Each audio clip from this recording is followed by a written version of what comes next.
हमारी जो ये फील्ड है स्पेस साइंस, ये बेसिकली टोटली साइंटिफिक और टेक्निकल फील्ड है, लेकिन इसका स्कोप हमारे यहाँ इंडिया की निस्बत बहुत ज़्यादा कम है, क्योंकि इसको प्रमोट नहीं किया गया उस लेवल पे।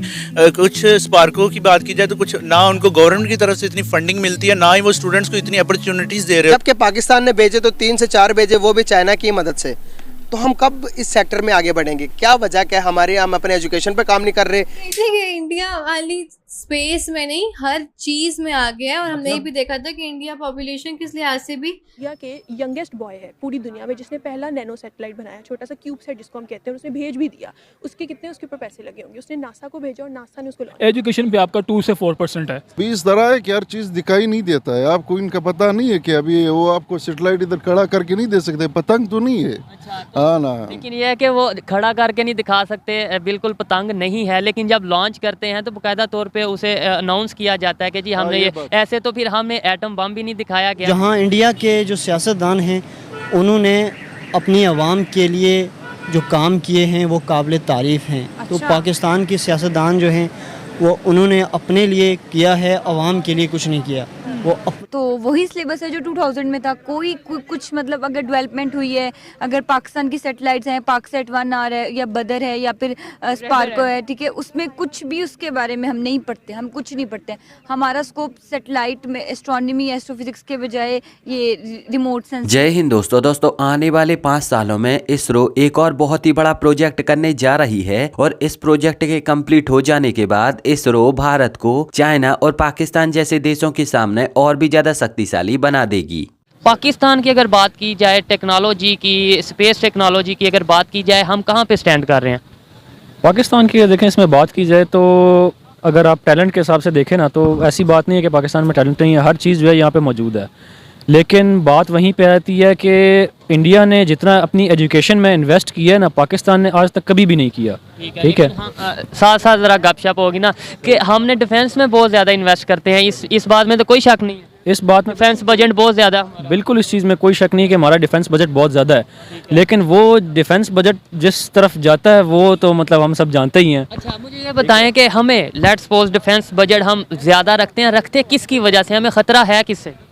ख़तरा हमें जो है वो दिखाया एक तरीके से, हमारे ज़हनों में डाला जाता है कि जी ख़तरा हमें इंडिया से है, गैर मुल्की ताकतों से है। इंडिया मतलब इर्द गिर्द के हवाले से बात की जाए, बॉर्डर्स के हवाले से बात की जाए, इंडिया का ही आता है, मतलब कि हमारे इंडिया से ख़तरा है। अगर इंडिया से लेट्स सपोज ख़तरा है तो उनकी टेक्नोलॉजी को अगर हम देखें, आए दिन कोई ना कोई सैटेलाइट, आए ना कोई अब दरअसल हाल ही में इसरो के प्रमुख व्यक्ति एस सोमनाथ जी के द्वारा ये घोषणा की गई है कि आने वाले 5 सालों में इसरो के द्वारा 50 नई मिलिट्री सैटेलाइट को लॉन्च किया जाएगा, और ये खबर चाइना और पाकिस्तान जैसे देशों के लिए बहुत ही ज्यादा खतरनाक है। अब इसरो के इस प्रोजेक्ट के संपन्न हो जाने के बाद भारत दुनिया का चौथा सबसे ज्यादा मिलिट्री सैटेलाइट वाला देश बन जाएगा। फिलहाल भारत मिलिट्री सैटेलाइट के मामले में पूरी दुनिया में 7वें पायदान पर आता है, और भारतीय सैटेलाइटों का नंबर कितना ज्यादा छोटा है इस बात का अंदाजा तो आप इसी चीज से लगा सकते हो कि जो हमारा पड़ोसी दुश्मन देश है चाइना, उसने अभी तक तकरीबन 140 मिलिट्री सैटेलाइट लॉन्च कर ली हैं, और उसके सामने भारत ने केवल 9 सैटेलाइट लॉन्च की हैं, जो कि एक बहुत ही छोटा नंबर है। तो इसी बात से आप यहाँ पर समझ सकते हो कि मिलिट्री सैटेलाइट के मामले में चाइना भारत से कितना ज्यादा शक्तिशाली होगा। चीन न केवल अपनी इन सैटेलाइट के माध्यम से भारत की जगहों पर नजर रख सकता है, बल्कि इन्हीं सैटेलाइट का उपयोग करके वह भारत पर लेजर के माध्यम से अटैक भी कर सकता है। लेकिन अब ऐसा नहीं होगा, क्योंकि भारत भी इस फील्ड में बहुत ही जल्द बहुत ज्यादा आगे आ जाएगा और दुनिया का चौथा सबसे बड़ा मिलिट्री सैटेलाइट वाला देश बन जाएगा, क्योंकि इसरो के द्वारा इन 50 मिलिट्री सैटेलाइट को लॉन्च करने के बाद भारत का जो टोटल मिलिट्री सैटेलाइट का नंबर है वो बढ़कर 59 हो जाएगा, और भारत हिंद महासागर, साउथ चाइना सी, अरब देशों पर पूरी नजर रख पाएगा। और न केवल नजर रख पाएगा बल्कि सैटेलाइट के माध्यम से वो चाइना और पाकिस्तान जैसे देशों पर अटैक भी कर पाएगा। हालांकि अब ये 59 सैटेलाइट का नंबर अमेरिका, चाइना और रूस जैसे देशों के सामने बहुत ही ज्यादा छोटा लग रहा होगा, लेकिन ये सैटेलाइट भी बहुत ज्यादा हैं, या फिर मैं यहाँ पर ये कहूंगा कि बहुत ज्यादा तो नहीं है, लेकिन भारत को जितनी जगहों के डेटा की जरूरत है उतने हिसाब से ये परफेक्ट है। और इन सैटेलाइटों के माध्यम से ही भारत को खासकर जिन जिन जगहों के डेटा की आवश्यकता होती है तो भारत वो डेटा एकत्रित कर पाएगा, और इस डेटा के माध्यम से अपने आप को और भी ज्यादा सुरक्षित और भी ज्यादा शक्तिशाली बना पाएगा। 4th कंट्री बन जाएगा जो 50 सैटेलाइट्स लॉन्च करेगा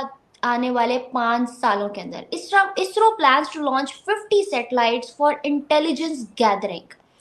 क्या राय रखते हैं आप लोग, कितना बेनिफिशियल हो सकता है इसरो का ये इनिशिएटिव आने वाले टाइम में इंडिया के लिए?